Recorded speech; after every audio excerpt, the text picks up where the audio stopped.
तो दोस्तों IPL 2025 auction से पहले कुछ रूल्स में परिवर्तन हुआ है और उन क्रिकेटरों के ऊपर लगाम लगाई गई है। एक ऐसा नियम पारित हुआ है जिस पर जो बीच में छोड़ करके आईपीएल चले जाते थे या फिर ऑक्शन में आने के बाद एक लंबी बड़ी बिड लगने के बाद वो अपने आप को अनुपलब्ध घोषित कर देते थे। तो अब ऐसा नहीं होने वाला, उनके ऊपर बैन है और बीसीसीआई ने कड़ा रुख अपनाते हुए एक बड़ी सजा इसमें बड़ी सजा का प्रावधान कर रखा है। तो क्या है वो बताएंगे, लेकिन अभी तक आपने हमारे चैनल को सब्सक्राइब नहीं किया तो चैनल को सब्सक्राइब कर दीजिए और वीडियो को लाइक कर दीजिए।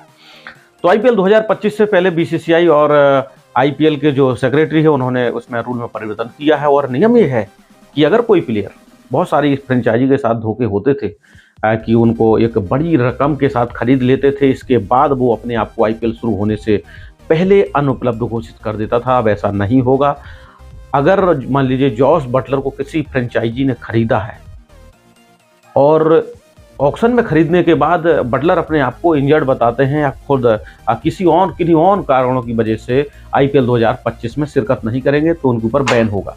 अब जो इस तरीके की हरकत करेगा, ऑक्शन में बिकने के बाद अपने आप को अनुपलब्ध बताता है, आईपीएल नहीं खेलता, आईपीएल के अगले सीजन के मुकाबले नहीं खेलता है, तो बीसीसीआई 2 साल का बैन लगाएगा उसको। 2 साल का दोस्तों कड़ी सजा है ये। और 2 साल के बैन के अलावा वो 2 वर्ष तक ना तो आईपीएल ऑक्शन में अपना नाम भेज सकता है। तो ये एक कड़ा बीसीसीआई ने रुख अख्तियार किया है और ये बहुत जरूरी था। ऐसा बहुत सारी फ्रेंचाइजी के साथ हुआ है। मैं मुंबई इंडियंस के एग्जाम्पल दूंगा।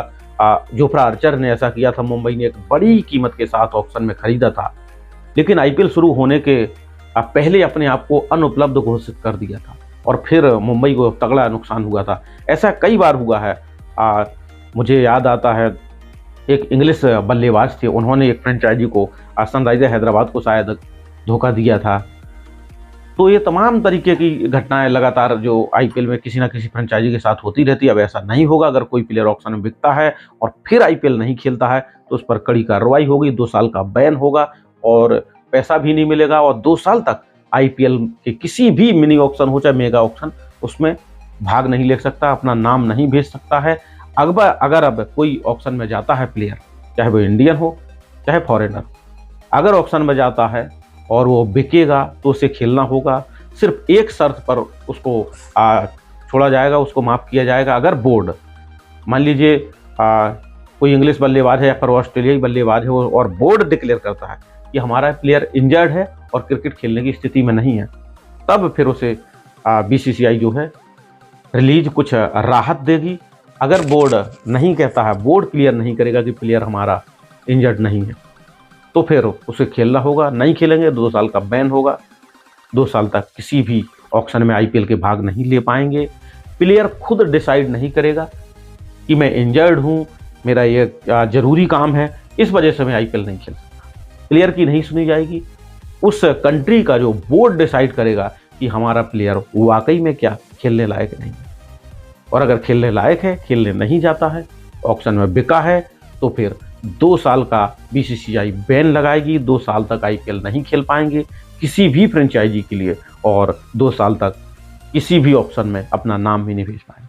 तो दोस्तों ये रूल वाकई में बहुत फायदा करने वाला है। इस पर बहुत चर्चा लगातार हुई है और सभी ने इस रूल का स्वागत भी किया है और ऐसा होना भी चाहिए। अगर कोई फ्रेंचाइजी इतनी बड़ी रकम लगा करके खरीदते हैं और फिर वो अनुपलब्ध घोषित कर देता है, यानी मौके पर आकर के कोई इंजरी जैसी बातें नहीं होती हैं और लगातार और कंट्री के लिए या फिर अपने देश के लिए क्रिकेट खेलता है, आईपीएल खेलने नहीं आता, तो फिर उसके ऊपर कार्रवाई निश्चित तौर पर होनी चाहिए।